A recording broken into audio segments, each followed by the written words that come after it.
E hoje nós vamos falar sobre Cavaleiro da Lua, hein?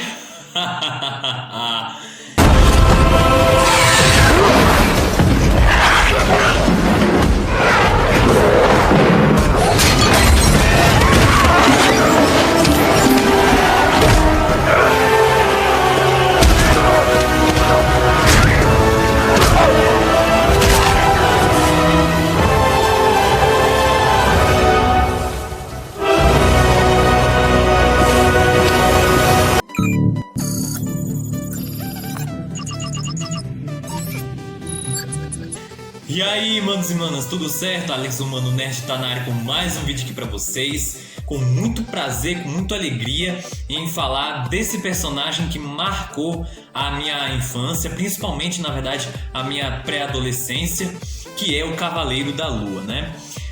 Antes de eu comentar a respeito sobre essa série, o que eu achei, os defeitos, as qualidades, minha opinião em geral, eu peço desde já o seu like, o seu comentário aqui para fortalecer esse canal, né? E também porque eu quero saber a opinião de vocês, tá?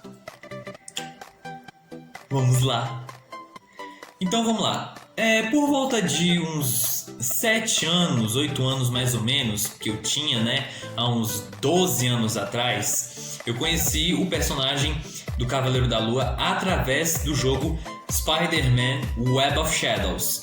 Que foi um jogo espetacular. Infelizmente ele não é tão reconhecido como deveria ser. Ele foi lançado para PlayStation 2 na versão Amazing Alice Edition. Ele foi lançado para PlayStation 3, Xbox 360 e, se eu não me engano, tem uma versão também para Xbox One, tá? E para PC também. E nesse jogo, na verdade eu tô falando isso para contextualizar vocês. Nesse jogo acontecia meio que uma invasão fora de escala, né? Uma invasão assim absurda de simbiontes em Nova York, né? Derivadas do Venom. E o jogo é completamente ambientalizado nisso.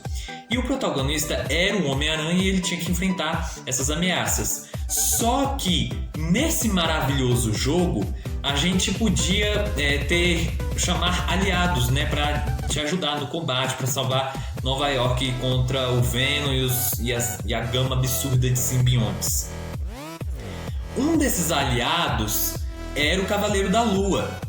E foi assim que eu conheci o personagem. Não foi pelos quadrinhos, foi pelo jogo. Depois que conheci o personagem nos quadrinhos, eu fui conhecer, nos jogos, eu conheci ele nos quadrinhos, né? Fui pesquisar mais a respeito e eu gostei muito do personagem. E do que se trata o Cavaleiro da Lua? Tanto Mark Spector quanto Steven, sei lá o que geralmente são várias personalidades que o Cavaleiro da Lua tem.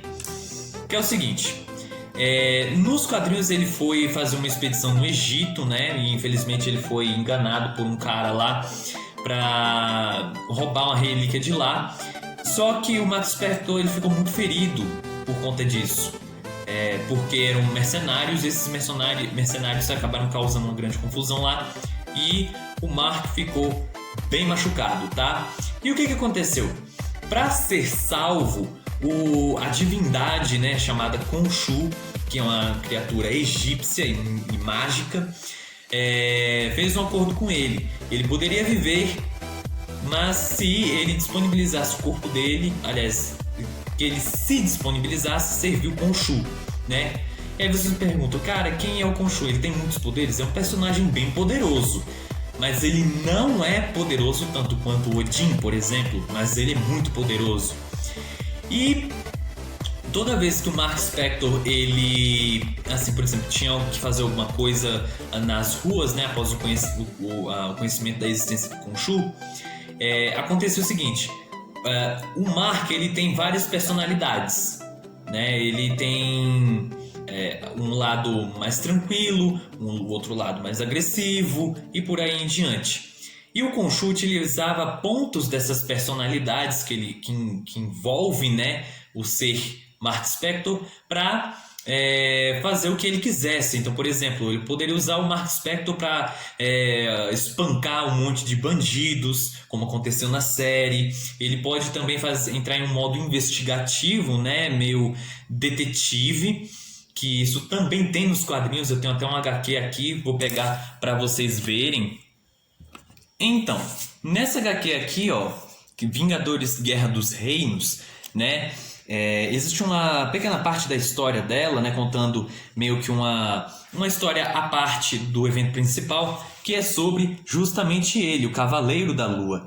E vocês podem observar aqui que nessa HQ eles utilizaram um cavaleiro da Lua ainda menos conhecido, que vai ser apresentado na série porque já teve imagens divulgadas, tá? Esse daqui nós chamamos de Senhor Lua ou Senhor da Lua. E o que é isso? É um evento, um momento que o Max Spector se torna mais detetive do que um combatente direto, né?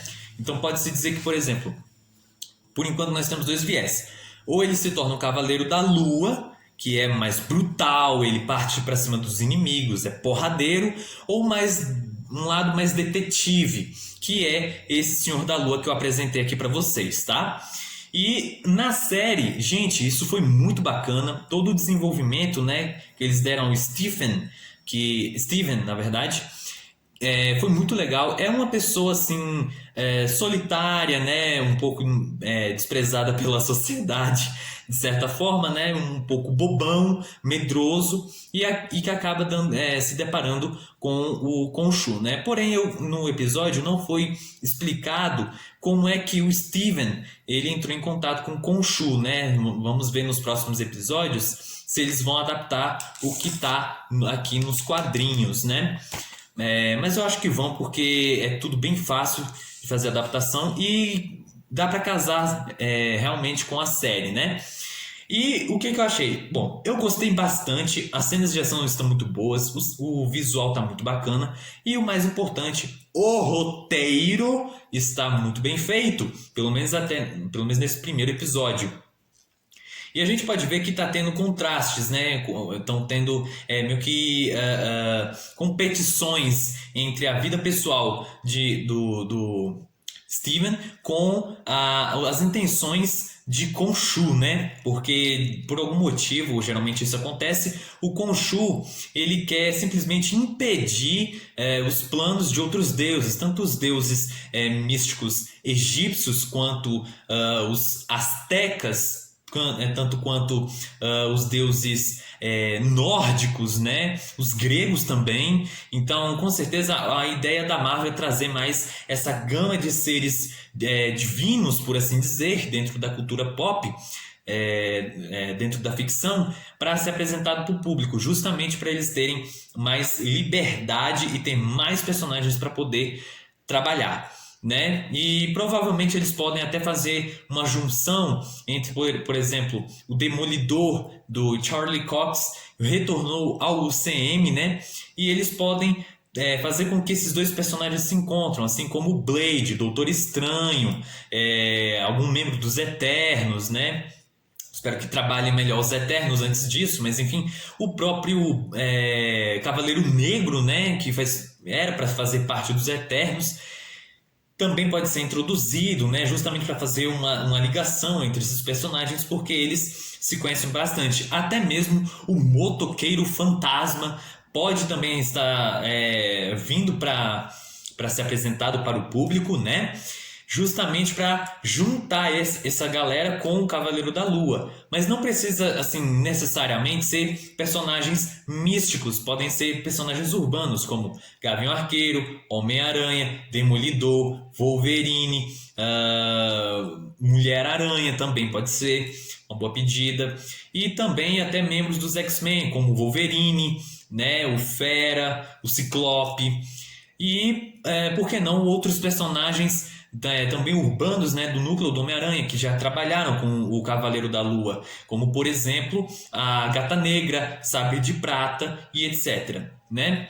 Bom, no final do episódio nós vimos que o Mark Spector, pelo visto, é o grande Cavaleiro da Lua, né, a personalidade mais brutal, né, assume o controle e enfrenta uma criatura mística, que é justamente o Chacal, né? Uma criatura mística da mitologia que é meio que só um peão, por assim dizer. Ele não é uma criatura, uau, que incrível, véi! Mas ele é enviado só para dar um sustinho, né? Ele é um capanga de menor escala. Visualmente, cara, ó, é o seguinte, eles já fizeram algumas adaptações dos quadrinhos, porque nos quadrinhos o traje do Cavaleiro da Lua, ele é um traje normal, né? Ele não é místico daquele jeito, mas eu acho que a adaptação da série ficou muito melhor, né? Dá um ar mais místico, né? Mais interessante falar igual os colegas da minha escola, né? Mais boladão, né? E, além do mais, o Cavaleiro da Lua também esteve presente já em outras mídias. Como eu disse para vocês, eu conheci esse personagem primeiro nos jogos para depois nos quadrinhos. Ele está presente em jogos como Spider-Man Web of Shadows, como eu comentei, Marvel Ultimate Alliance, que também é um jogo espetacular RPG que você pode utilizar o Cavaleiro da Lua. Nós temos também tanto o Ultimate Alliance 1 e o 3 também, ele está presente. E pelo visto, né, até um pouco tempo atrás, foi anunciado um jogo chamado Os Filhos da Meia-Noite, que provavelmente vai ter sim o Cavaleiro da Lua para ser um personagem jogável. Mas antes de nós continuarmos mais um pouco, se você chegou até aqui, pense em se inscrever aqui no canal para me dar essa força. E justamente porque esse canal aqui, ele é mais na proposta de conversa entre fã, que você que está me assistindo, com um outro fã que sou eu, que estou aqui gravando esse vídeo, tá? Então me dá essa força aí, vai, chama seus colegas, traz uma galera aqui pra gente se conhecer, porque eu tô sempre atento nos comentários. E me segue lá no Instagram, tá? Alex Omano Nerd, que lá eu sou ainda mais ativo do que aqui no YouTube, tá? E caso você seja inscrito, muito obrigado por isso. Esteja sempre à vontade para eu comentar o que quiser, mas sempre com educação, é válido pontuar isso, tá bom? Enfim, continuando. E o que a gente pode criar de expectativa para o próximo episódio do Cavaleiro da Lua? É simples. Bom, nós vamos ver provavelmente a origem, né? Como é que Mark Spector, aliás, o Steven, entrou em contato com o Khonshu, né? Como é que foi feita essa, como eu posso dizer, essa seleção, né? Para o Khonshu escolher ele. Vai ser explicado também, pelo visto, a origem da grande vilã da série, que provavelmente é aquela deusa lá egípcia, a Smith, é um negócio assim. Me corrijam aqui nos comentários, tá? O nome da deusa que foi apresentada. Porque eu pensei que seria um outro deus, sei lá, um deus mais conhecido, como Anubis ou algo assim do tipo, né? Mas enfim. Podemos esperar também tanto a origem de como o Steven se tornou Cavaleiro da Lua, quanto podemos saber também a origem da deusa junto com o grande vilão da série. E também podemos descobrir outras curiosidades, como artefatos antigos que o Cavaleiro da Lua costuma utilizar, como o Cavaleiro da Lua construiu a sua enorme fortuna. Sim, o Cavaleiro da Lua tem dinheiro e é muito dinheiro. Não é tanto quanto o Tony Stark ou o Pantera Negra, mas ele tem muito dinheiro. E é por isso que as pessoas confundem ou misturam esses dois personagens, que seriam o Batman dentro da DC com o Cavaleiro da Lua na Marvel. Apesar desses dois personagens terem suas diferenças dentro da dramaturgia, né, em seus respectivos universos, eles têm muitas diferenças, mas também tem muitas semelhanças. O Batman tem a questão do preparo, dele se prepara para a batalha, dele ser um herói investigativo. O Cavaleiro da Lua também tem. Só que o Cavaleiro da Lua, na sua história, ele tem um pouco mais de profundidade do que o Batman, porque não estou dizendo que um é melhor que o outro, tá? Eu gosto dos dois. Mas o Batman, ele escolhe fazer o que ele faz em Gotham porque ele quer. E o Cavaleiro da Lua, às vezes, tem que trocar meio que um modo de pensar, como se ele, às vezes, tivesse que pedir permissão para o Khonshu, e o Khonshu pedir permissão para ele, né? Além que eles podem também utilizar uma coisa muito interessante que rola nos quadrinhos e que dá até mais um ar mais detetivesco, que é isso aqui, ó. Não sei se vocês vão ver direitinho, mas dependendo da fase da lua, né? Porque você que está me assistindo é um cara, um cara ou uma moça, uma mulher muito inteligente e sabe que a lua tem várias fases, né? Crescente, lua cheia, minguante, e cada uma dessas fases correspondentes à lua, né? É, fisicamente falando, por assim dizer, né? Não sou um grande Einstein, mas enfim, cada uma dessas fases correspondem também ao nível de poder do Cavaleiro da Lua. Se eu não me engano, a fase minguante é quando aparece o Senhor da Lua, que ele é mais um herói urbano, né? Ele perde uma grande quantidade dos seus poderes e fica mais humano, né, para poder lutar, e é por isso que ele opta por ser mais investigativo. Na lua crescente, o personagem fica meio termo, ele usa tanto artefatos místicos quanto artefatos mais humanos, por assim dizer, e também na fase da lua cheia, né, por assim dizer, o personagem fica num ápice de poder e ele fica forte.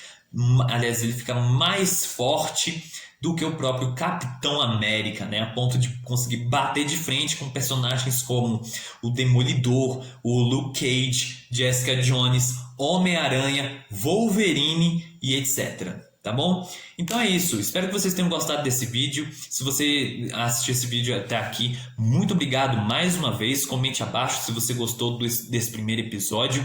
Não se esqueça de me seguir no Instagram, tá bom? Então é isso. Uma vez mais, muito obrigado. Um beijo, um abraço e até breve. Like there's no tomorrow. We can